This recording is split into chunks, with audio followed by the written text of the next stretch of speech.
Congratulations, Dr. Scott Dee, 2022 Pork Industry Distinguished Service Award recipient. Welcome to the Swine Web podcast, Scott. Thanks, Jim. Great honor to be here. Appreciate it. Looking forward to our discussion, and I really like what you do with Swine Web. I just took a look at today's version, and it's pretty intense. Yeah, there's always something happening. Now, we were ecstatic to see you win this award, and it made kind of the rounds through Pork Checkoff and in the industry. What does the honor mean to you? Oh gosh, it's probably the greatest honor I've ever received, and I say that because I've received several veterinarian science-based awards over the years, and those are nice. I like them. I appreciate them, but I've never got a service award before.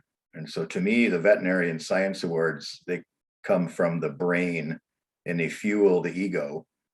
But the service awards come from the heart, and they're for others, to their hearts. And so to me, it's a very different type of an award. And it's, I never received an award from farmers before for helping farmers.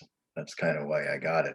And that's what we do. And that's what our goal is every day, to help farmers. And I was just overwhelmed by that type of an award versus as the other ones that I've gotten in the past, which again are mostly academic or science-based. So that means a lot to me. It's people in the field. Was it unexpected? Yeah, I knew the day of the meeting or the ceremony was going to happen, but I got a call from Bill Avon, who's the CEO of the National Pork Board, about it must have been 3 months or so ago, and I was driving my car and I almost drove off the road when he told me the news, and so that was very unexpected. Apparently, I'd been nominated for a while, but I think some recent work we've done kind of pushed me over the top. So yeah, it was originally very unexpected. What was the recent work that pushed it over the top? It was the feed, the feed work, our discovery of virus movement through feed. And, it's been an 8-year battle with that. And we can talk about that, I'm sure, a bit in our podcast today. But that was the work that apparently pushed me over the edge. I'd been on the list for some time for all the PERS, biosecurity, and transmission work that we've done, with fomites and transport and insects and air and all the filter stuff. And, but the feed biosecurity, that's apparently what pushed me over the edge. So is there anybody you want to mention or recognize in light of the award? People you've worked with, colleagues, people down the line? Yeah. So right off the bat, at the ceremony, I thank my wife, Lisa, who without Lisa taking care of things at home and taking care of our kids, and while I was running around doing all this work, it never would have happened. So first of all, I thanked her. But the National Pork Board and the past presidents of the National Pork Board apparently are the ones that kind of do the nominating and make the decisions on the award recipient each year. So I really appreciated them. And then our Minnesota Pork Board, Dave Preisler, our CEO, Jill Ressler, our COO. Our Minnesota Pork Board is really strong. Minnesota Pork is really strong, and I do spend a lot of time with them. And so they were mentioned as well, and also our Pipestone team, particularly Dr. Gordon Spronk, who we'll talk about when we discuss mentors and things. But Gordon was there, and I was just really happy to mention Gordon's name. He's kind of my big brother and all the things we've done together. So yeah, there were a lot of people that deserved a lot of credit. So we can get right to the mentors and role models. Let's maybe go with Gordon Spronk, and anybody else, and why Gordon? Yeah, so Gordon, he has just recently retired as chairman of the board for Pipestone. And he is, I've known him since I was a vet student when he was a veterinarian. And so I've got to know him when I was a professor, and he was a practitioner. And now that I've been to Pipestone, he's kind of the one, along with Luke Minion and Barry Kirkhart, who kind of helped me get a position at the table in Pipestone, which I really wanted to do, that I can talk more about whenever you think the right time is. But Gordon's like my big brother. He's also a very good thinker, and he and I have done a lot together, especially on the air filtration side of things and also on the feed risk side of things. He had some very key observations in the field that helped me get ideas to study the risk of virus movement in feed. So Gordon is really important to me, and he was mentioned that day. Another person I mentioned also was the late Al Lehman, Dr. Al Lehman, who was a professor at the University of Minnesota when I was a student. And I think all your listeners will remember Al Lehman, probably the most prominent swine veterinarian that's ever walked the earth. And Al was just a great friend and mentor. The late Carlos Bijuan, who was an advisor to me as well as a faculty member with me, he just kind of hardened me in the area of infectious disease research, pushing and making you better, getting new ideas, always pushing the envelope basically on infectious disease research. So some of those people, unfortunately, 2 of the 3 I mentioned are no longer with us, but I know the audience out there will remember Carlos and will remember Al Lehman forever. So I'd have to give them a lot of credit as just helping me get better and better all the time. And we've got the Layman Swine Conference. Maybe we'll have a Scott Dee conference. well, there's the Layman Swine Conference, and there's also the Pijuan Lecture, Carlos Pijuan Lecture. So there's an honor for Carlos as well. He was just an amazing microbiologist, and that's what I am too. So he and I worked very closely. He was on my PhD program. He was a faculty member with me, helped me get through the ranks at the university, and was always just kind of, pushing you harder all the time to get better as a scientist. So I miss him a lot too.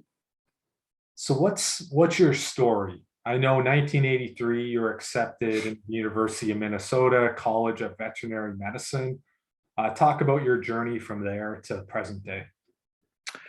Yeah, well, it's been a long and winding road.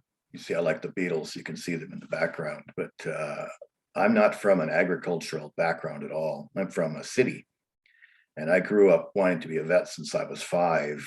But all I thought I was going to do was work on dogs. I thought being a dog doctor would be really cool. But then I experienced some time at the Mayo Clinic Research Farm in my hometown, Rochester, Minnesota. And that's where I saw my first herd of pigs. And I saw my first flock of birds. So I got to see populations of animals for the first time, and I got to see how pigs interacted with each other. I got to see how diseases spread through the population. I'd never seen a herd before, which is kind of crazy because I was probably 19 or 20 years old, and I'd never seen anything to do with agriculture. And I also saw human models, animals for human research at the Mayo, so models for human disease. So I got to see research, and I got to see populations at the same time, which was, 2 big new doors opening up as far as a career path for me. So I said, well, I'm interested in farm animals now. And I didn't get in right away because I had very little experience with them. I was actually rejected twice from vet school as I kind of gained experience. And finally, I was so I was so motivated, they weren't going to stop me. So I knocked the door down and got in. And that's where I met Al. He introduced me to the swine group at the University of Minnesota. And that's where I did my graduate work. And so I was immersed in these wonderful people, Carlos, Al, the late Bob Morrison, Tom Molitor, Hansu Jewell, all these like legends from the pig world. And so I grew up in that amazing environment. And went right into pig practice after graduation from vet school. And we can talk about PERS, but that's when PERS came, and it kind of changed my life. Went back to graduate school as a practitioner, did a PhD in PERS, brought a lot of new information to the table. And but I got bored there too. So I get bored about every 10 or 12 years. And so I left my practice after 10 or 12 years. I went to the university. I was there for 10 or 12 years. And now I'm in finishing up my time in Pipestone. I've been there about 11 years. So that's a little bit of my history if you want to drill down any more in any specific aspects of it. But it's been a very long and winding road, as Paul McCartney would say right there. So every 10 years, is it you're ready for the next challenge? What is the 10-year mark? Yeah, when you're in any new business or job, it takes a little while to figure it out. So it takes several years before you really feel like you know what's going on. And I just ran out. I did my PhD in practice. I was an owner. I did my micro boards. I did everything I could. I traveled the world. And after a while, I was wanting to do more research, not so much be a practitioner. So I got tired of being a practitioner. I never forgot my lessons as a practitioner, and I took those into my research career and started doing applied research, looking for questions that farmers needed answers to. And that's how I got into disease transmission and biosecurity. But after 12 years at the university, it starts to get a little bureaucratic. And as you rise in the ranks, they start putting you on these blue ribbon panels, which I hate because they just burn time. And so at that time, I was also working a lot with Pipestone, and I was spending more time with Gordon in the field. I was working with air filtration initiatives that they wanted to help advance. And so I just love the culture of the company. And so I was a full professor. I had tenure. I had the whole 9 yards. I could have stayed at the university for the rest of my life, but I basically quit. And I went to Pipestone. And I've been there since 2011. And so now we're in year 11. And it's been a wild and fun ride.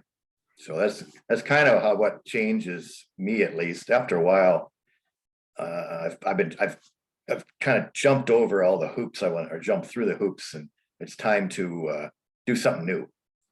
So your current role with Pipestone, can you touch about that a little bit, and the difference between more the corporate side, the educational side of things with the university, or the public practice, just the different, you've been in different type of roles and companies. Mm-hmm. Yeah, no, my practice, we had 3 or 4 vets. It was a swine practice. We were quite advanced at that time. This is the late 80s, early 90s. We did a lot of the early work with PRRS virus. So yeah, we had an international practice. We did a lot outside of USA. That I'm not much in business, and I'm not really interested in business. I don't really do this for the money. I do it to generate new knowledge for people, and the money comes, but I don't worry about it. And so I thought, well, we're at a better place to go and to generate more information to help others is go to the university. So I went there. And as I mentioned, that was exciting, and I loved my time there, but it got a little bit too much red tape for me. And then I wanted to get back in the field. I wanted to go to Pipestone because Pipestone was big. It moved really fast. I helped build their research program. They didn't have one at the time, so I could start a research program from scratch and really make an impact at one of the major veterinary groups in the world. And so I jumped in feet first, started running with Luke Minion, Barry Kirkhart, Gordon Spronk, Joel Nerum, Cameron Schmidt, you name it. We got some of the top veterinarians in the world. I think we have 30 some vets now across our 6 practices as well as China and Latin America. So I just want to go with I want to make a big impact, and I want to do it fast, and I want to move, boom, boom, boom. And so I thought that was the place to go. And that was the place to go. So the culture of the company was perfect for me. So what inspired you early on in your career? Maybe it was back in 1983. I find we always have a light that we shine and we go after something. And then, so what inspired you early on? And then what continues to drive and inspire you?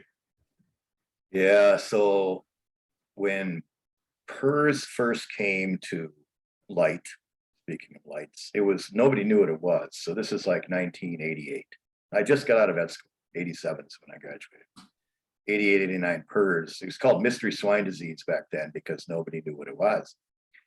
And it was really frustrating for me because I couldn't do anything about it. I didn't know what was it, a virus, a bacteria, a mold, and nobody knew. There was no diagnostic tests. It was just ravaging my client base. And I got very, very depressed. I was living in a small little apartment in the practice area, very, very depressed, and I didn't know what to do. But it came to me one evening that the best thing I could do was to go back to graduate school. I'd already done a master's in vet school in microbiology. And I said, I got to do a PhD. I have to become a better scientist. I have to become a better thinker. I have to figure out this problem and do it with science. So I knew the data could be, generating good answers that others could learn from. So I stayed in my practice and I did this PhD using farms that were affected with PERS. And by that time, they'd figured out it was a virus and we had a serologic test. So we had a few little helpful assays that we could use along the way. And so that was like going down to this terrible, depressing part of my life and then rising up through the process of further education. Because that PhD program was my finest experience in education. I loved that because you're supposed to be an independent scientist and you come up with your own ideas, and you might go away for a month and not see your advisor and then come back with, hey, look what I've done. This is what I want to do next. And I had guys like Hansu Ju, Carlos Pichuan, Tom Molitor on my committee, just saying, go, go, go. And so it was really fun. And so we're going down and rising up through the process of further education. That was what did it for me and continues to drive me, is again, generating new information. Whatever the research question is, whatever the farmers need to know, let's figure it out with science, not just swag. Let's figure out what to do and get some data, because that's what producers want, is they want data. Well, it's easy to talk about the ups. What about some of the downs or the challenges in your career? Well, yeah, this bit about this state I was in, I some of the listeners might know Francisco Goya, the great Spanish artist, and he was a beautiful painter. He painted these big murals on the walls of the palace, but he went into a very dark period. He's called it his black period, and he got very depressed, and it almost took his life. But he rose up and he became once again a very skilled painter. So I kind of refer to that as my black period, because I think if how Goya felt, I might have felt the same way, just totally helpless. I mean, I would drive up to a farm, all the pigs are dead, the sows had all aborted, piglets were all dead, nobody knew what to do. And I got to a point where I just opened my truck and say, you guys can have all the medicine here for free. It's not going to do you any good, because nothing we could do, nothing we could treat. We didn't know it was a virus at that time. And so antibiotics, of course, were of no benefit. We didn't know anything about it. We didn't know how to clean the buildings. We didn't know anything. And so that was like the bottom of the barrel. When you think you've got a DVM degree, I had a master's degree, I was at top of my class, I was supposed to come out and just rock the house. And I was a total failure. I just felt like a total failure. It's the worst feeling I've ever had in my entire life, to drive to that farm, open the door, see the producers sometimes crying on the floor of the farrowing barn because all the pigs are dead, and the thing's just rolling through the countryside and there's nothing anybody can do. And so I guess if you want to talk the worst of the worst, that for me is the worst of the worst. So talk to me about your love for Canada. Yeah. Well, I've always had a soft spot in my heart for Canadian veterinarians. I think some of the best veterinarians are from Canada. For example, the first Canadian veterinarian who really inspired me was Dr. Camille Moore from Quebec, who he was just fantastic. I just loved how he thought. He was always very critical thinking and asking questions about, well, how does the virus spread and how long does it live out of the host? He was very, very good. I'm a big fan of Doug McDougald. Doug is a great friend, and I think one of the best veterinarians I've ever met in the world. And Doug's another great critical thinker. So I really respect Doug. George Charbonneau. George is a great friend. I really care a lot about George. I just heard from him for this award. I appreciated his thank you, or his nice congratulations note. So I thank him. And a young fellow who I really hold in high regard is right now, I think one of the brightest veterinarians probably around the world is Egan Brockhoff from Alberta. And Egan is just top notch. He just won the Lehman Award last fall. And so fortunately, I've had the chance to work with all of these guys, but most recently with Egan, as he put together, along with the CFIA and the Canadian Pork Council, the national program for managing feed imports. And that's a soft spot in my heart because he used a lot of the science that we generated to provide justification for that program. And I've had the great opportunity and honor to interact with him in that process, and I continue to do. And I know he's getting over COVID now, and I really am hoping he's feeling better. But those guys, and there's a lot of more than that. I mean, Reg Reed and Marty Meisner and all these classic guys and ladies that I've known for a long time. You guys are the greatest. And it's one of the reasons I love Canada, the veterinarians. So Egan's getting over COVID? Yeah, he got COVID. I hope he doesn't mind me mentioning it. I probably should have asked him No, first. okay. No, he's I think he's a lot better now, but yeah, he's amazing. So I came across a number 170. So I think that's in reference to 170 papers published in peer-reviewed journals. So were you aware of that number? What topics did you cover? Will you get to 200? Yeah, so I was aware. I have keep track of all that stuff, just my academic record. So I did know that was the number. I love to write papers, and so it's one of the things I like to do. It relaxes me, and it's a way to get the message out. You know, you can do this, you can do the work, but if you don't publish it, it kind of goes away. And so if you publish it in a peer-reviewed journal, it's like carving it into stone, and it's going to be there for the rest of time. And so that's important to me. It's part of the legacy. Will I get to 200? I might. I might. That would be really nice. That's a lot more to do, but we'll see. But yeah, I did know of the number because I purposely keep track of it. Well, again, great information, and we gotta keep strive to get to 200. So what's changed the most since you became a vet, and what's stayed most consistent? Yeah. So the change, I think, if you look at my career, 35 years, there's really been a major shift from bacterial diseases to viral diseases. So when I came out of vet school, APP, Streptococcus suis, atrophic rhinitis, the agents that cause atrophic rhinitis, Bordetella pasteurella, all bacterial agents were kind of the big bugs. There was Ojeski's a little bit in the background, but that was being eliminated. So that the bad viral disease was kind of going away. But then all of a sudden came PRRS, and we've talked about PRRS quite a bit already, but PRRS really changed the game. It really put the viruses on the map. Then came PED, Circo actually in between the two, circovirus, and then came PED. And now it's foreign animal diseases, which are all basically viral diseases. And so it's the world of the virus. And the bacteria, they pop up every once in a while, but it's still mostly the viruses that drive the boat. So that's a change over time. But the one thing to your question that's remained consistent is the producers' need for data. If you're going to answer a question, you got to do it with science. You got to do it with data. Everybody depends on data more and more now, every day. But that's been the same since I came out of school. Everybody wants information. You just can't swag stuff anymore. You have to go in with a good understanding of what's happening, with some numerics, with some metrics, maybe even with some statistics if you're advanced.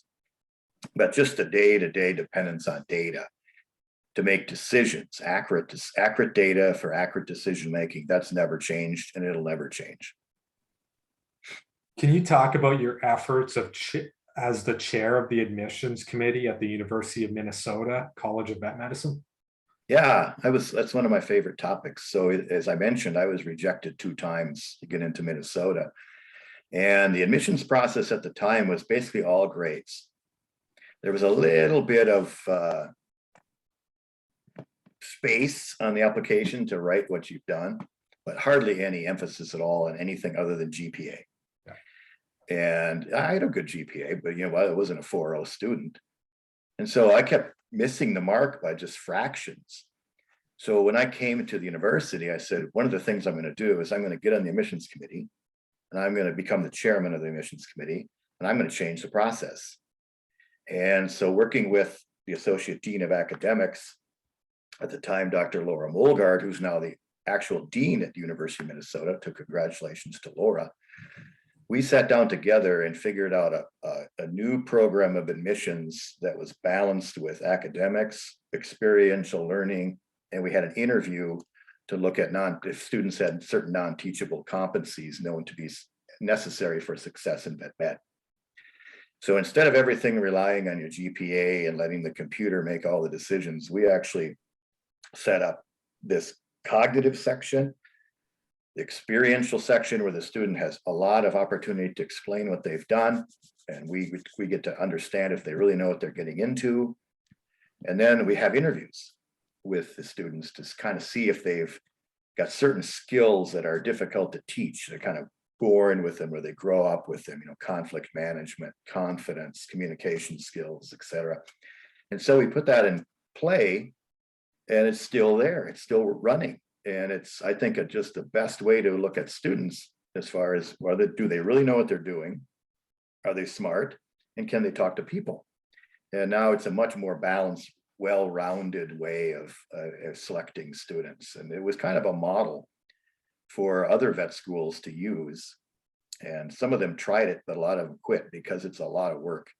It's easy just to plug the GPA stuff in the computer and push play. It's a lot harder and takes a lot more time to go through that whole process of reading the application, doing the math and the cognitive, as well as conducting the interview. So it's a lot more work, a lot more time, but it's well worth it. I'm very pleased that the University of Minnesota is still using that same process. So it's been up and running about 20 some years. So what about problem solving? So I think that's key in life in general, but it's also probably a key strength for a veterinarian. Why do you think it's vital? Well, you know, especially with pigs, I'm sure with other species, I've only worked with pigs my whole career, but pigs are always getting into something. There's always a problem that needs to be solved for pigs, be it a disease problem, be it an environmental problem. Big populations with all the interactions of animals, you know, it just, everything's changing all the time. And so there's always day-to-day things that need solving. And then every once in a while, you get a big curveball thrown at you, like when PED came into North America.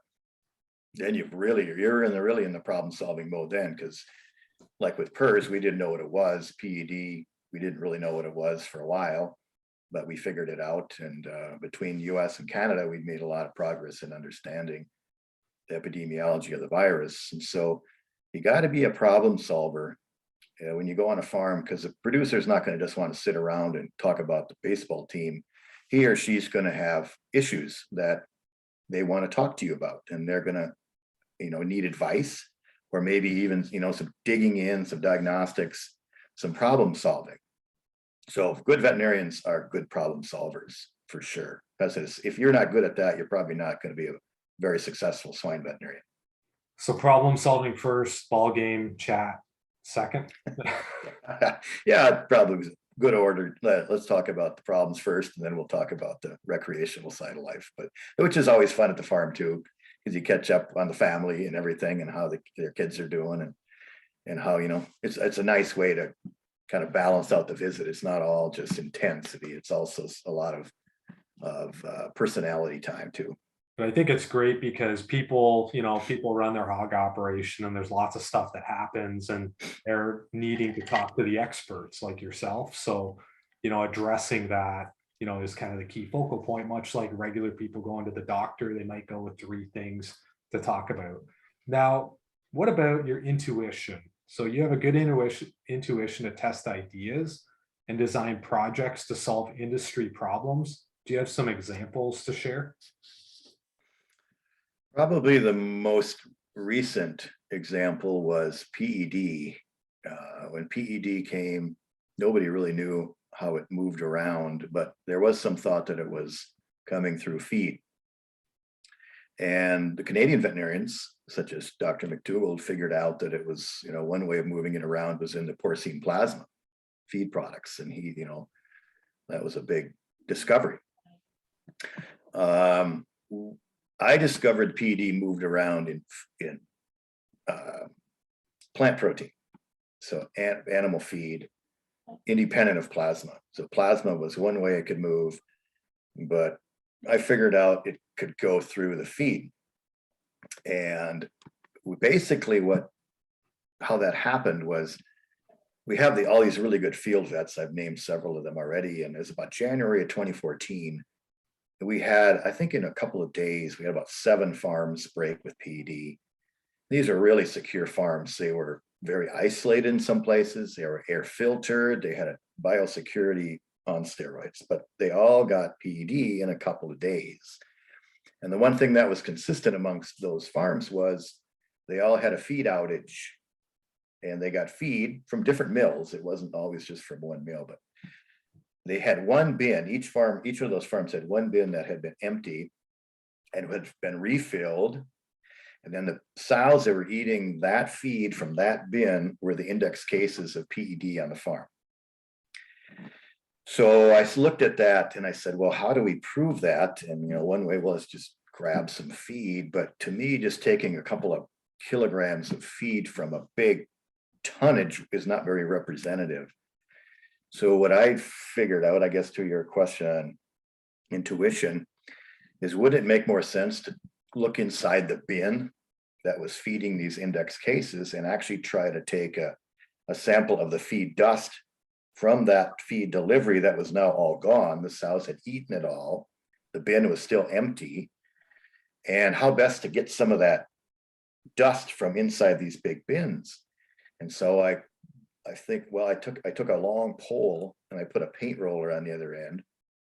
And I basically climbed up the bin ladder and put it down inside the bin and scraped the sides of the walls of the bin with this paint roller and just collected that dust, and then washed the roller and took the liquid. And sure enough, PED was present, and we fed that to pigs and we demonstrated infection and we reproduced the disease. And it was the first publication ever in the history of the world that showed that PED virus could be spread through feed other than plasma protein. And so I guess how to sample that, how to get an accurate representative sample of many tons of a product that was, traditionally is a grab sample, pound here, kilogram there. Yeah, that might have been that's probably a pretty good example of your question, Jim. It's a great example. Now, leading to biosecurity, I know several science-based protocols used today comes from your studies.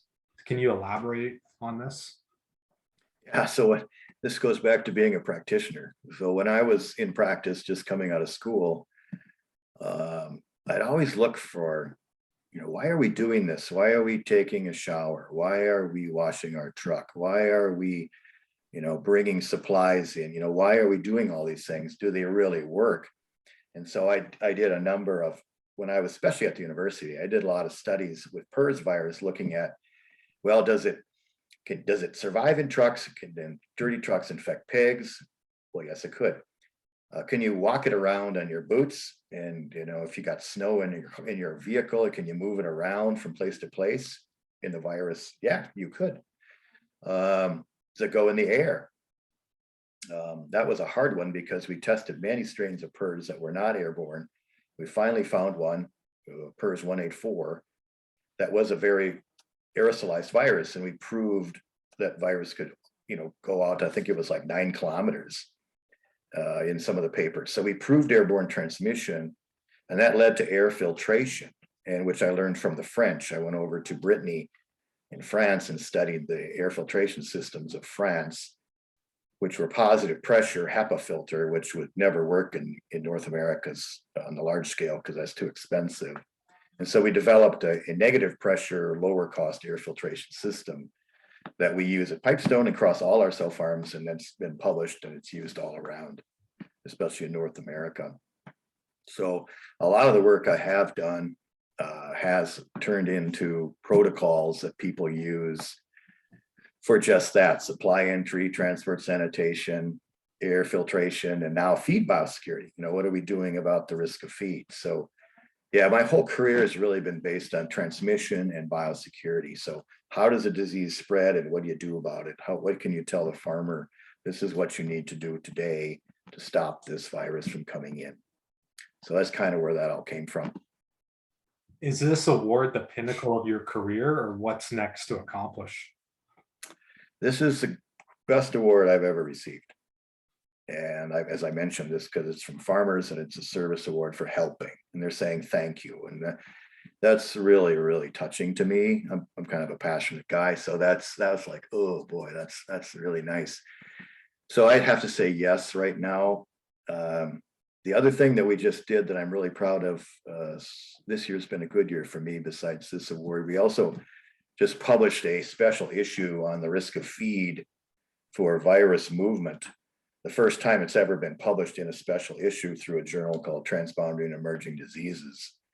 So I called on a lot of my colleagues, including Egan, and many of these scientists put together papers on this topic of feed risk.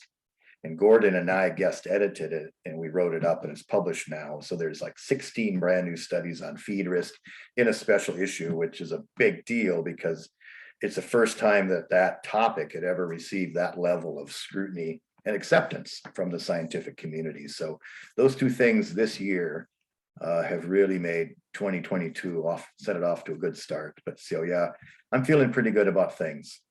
Has it been released yet? Yes, it's been published, came out January 5th. So Transboundary and Emerging Diseases is a journal. It's one of the highest ranked veterinary journals in the world. And you'll find literature reviews on feed risk, case studies on feed, new research on feed, and then kind of what the industry's done about it. So a perspective from Canada. So Egan and CFIA veterinarians wrote a paper. Also, what some of our US interventions and strategies have been as well. So Paul Sundberg and a few other colleagues wrote a paper, what's happening in the US side. So it's a very nice, comprehensive story to say that others, I think it would be a good read, especially for veterinarians who maybe aren't familiar with the risk factors as well as they need to be, because it's a big, important one. No, that's great. Do you have a key message or advice to aspiring vets? Keep learning. Keep learning. Be a lifelong learner. Be it through a graduate program, be it from a mentor, be it through a peer group, be it on your own. Never stop learning. If you do, you start to kind of slow down. It's not very much fun. If you're not learning new things, it's nothing's fun. And so I would just say keep learning, because the pressure on the producer continues to rise. The disease pressure continues to rise. And so if you're going to stay in the game and really make an impact, which is what our goal should be every day, is to get up and say, I'm going to make a big impact today. You got to keep learning. You can't rest on what you thought you knew, because everything's changing all the time. So keep learning, go to meetings, read journals, go to graduate school. That's what I did. There's all sorts of good ways to do that now. It's much easier now with online programs, part-time programs. So that would be my message to young as well as medium age and maybe older veterinarians, because everybody can still benefit from more knowledge. Great advice. Now, what's something we haven't heard about? So that might be on the horizon over the next 5 years. We all know about ASF and everything going on now. Is there anything that you can kind of break today, or give some advice over what we might expect? Well, I thought about that a little bit, and I think we're just the tip of the iceberg on these foreign animal diseases is happening right now. So we've got, ASF you mentioned, but below the surface of the ocean is this much bigger iceberg of new and emerging diseases that have the ability to paralyze our export markets and really cause a lot of welfare issues with our animals. And some of the viruses we haven't seen yet. Some of them we know, foot and mouth, ASF, classical swine fever, pseudorabies. We know about those viruses, but in certain countries around the world now, those diseases are present and nobody's doing anything about them. Maybe they're doing some vaccination, maybe they're not. If they could, and some of them you can't even vaccinate for. And so these viruses are perpetuating themselves in the real world in certain countries. And in our global world we live in now, with everything moving, not just from farm to farm, but from country to country, I think, that's really, that's going to be a continuous pressure. And I look back in 2018 September when we heard that China had ASF. Well, they've also got foot and mouth, they've got hog cholera, they've got pseudorabies, they've got their own strain of PRRS, they got PD, that's where that came from. I mean, we're just going to get bombarded with these viral challenges for a long time, and then plus a whole bunch of them that we don't even know exist yet. Is there anything we can do to keep on top of it now? Well, we need to learn from PED, which I think we've done a pretty good job. We need to learn what's happening with ASF from other countries' perspective, what's happening in China, what's happening now in the Dominican Republic and Haiti. It's in our Western Hemisphere now for the first time in 40 years. And so we're at a really, really dangerous time. And the virus has gone endemic now in the island. And so there's stuff that moves back and forth between that island and the United States. And so that's really scary to me, because one of the things we've studied is how viruses can survive and feed imports from countries of high risk, especially things like soybean meal, which is very supportive of viruses. The more we have global trade, the faster these viruses can challenge us. And I'm quite convinced that ASF has entered the United States many times. It just hasn't gotten into pigs yet, but on the shores, at our ports, I'm sure other viruses too have gotten on land. They just haven't worked their way into animals yet, into pigs. But yeah, that's how I think it's kind of a scary thing. And I remember doing some work with the FBI Weapons of Mass Destruction Division when we published our work on feed transmission for viruses. They were thinking of the same thing. They'd actually found in the caves of the Taliban some documents talking about possibly spiking products with agents and sending them our way. So they saw that work as maybe, well, this maybe could happen. And so they created this purposeful agroterrorism intelligence category. And so it's on the minds of a lot of people that we don't hear about that, but we got to be really ready and prepared for these continual virus challenges. You sent a couple of photos to go with your bio. One looked like to me like a young Scott with a pig. And Yeah. then there was a group of people, star student you mentioned. What are these photos, or what's the story there? Yeah, so the one with the pig, that's just me working on one of our research farms when I was at the university. I sent that picture, Jim, because that pig in that picture is just beautiful. If you really look at that animal, and I'm holding it up, it's a big, but 25 kilogram pig. It's just a beautiful animal. The pigs are such beautiful animals. They're just amazing how smart they are and what they bring to our world. And I just love that picture of the pig, not so much me. I love the picture of the pig. That's why I sent that one to you. So your audience might like that too. The pictures of the 4 students, those are 4 of my graduate students that I hold in very high regard. I've had the honor to work with many great graduate students, but these 4, Andrea Pitkin, Satoshi Otaki, John Paul Cano, and Eduardo Fano, those are the 4 students there. They're not students anymore, but they were. And I'm very proud of what they've done with their careers. And I can't remember the reason why we took that picture, but I had the chance to have them all together. And so we took that photo. So that's just really a tip of the cap to them for what they've done, and how much fun I had not just being their advisor, but being their friend, which I've continued to be. So those are those 4 people. So many of your listeners will know who they are, but just some credit to students, graduate students as well. I mean, I worked with Laura Batista too. I love Laura. She wasn't available for the picture, so I couldn't get Laura in the picture, but Laura and the late Carlos and Pijuan, we were all close. And so there's been so many great students I've had a chance to work with that I do appreciate so much. So we're going to kind of wrap on this. This is your 5th decade in the industry.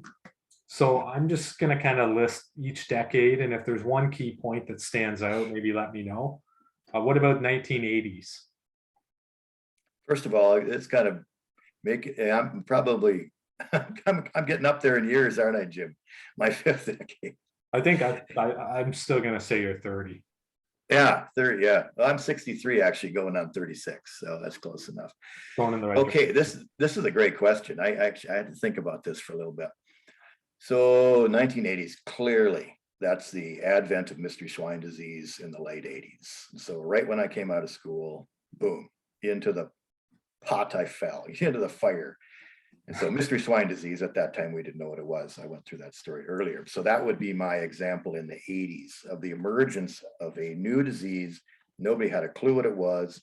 And it really decimated the industry, and it made the veterinarians look kind of stupid, to be honest with you. So that was a big deal. The 90s, that was the onset of the expansion in the United States. So in the early 90s, we get in this multiple site production, and populations are expanding, and they're getting really big.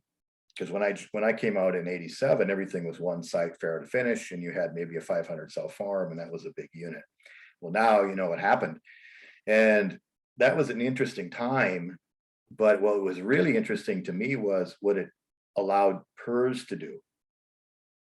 Because it took a virus that if you had a one-site farm, and the virus, it would kind of burn itself out on a one-site farm after a while, because it would spread around, everybody would get it, it would kind of go away. But setting up these multiple site production units with very large populations, that allows the virus to spread and circulate through many animals.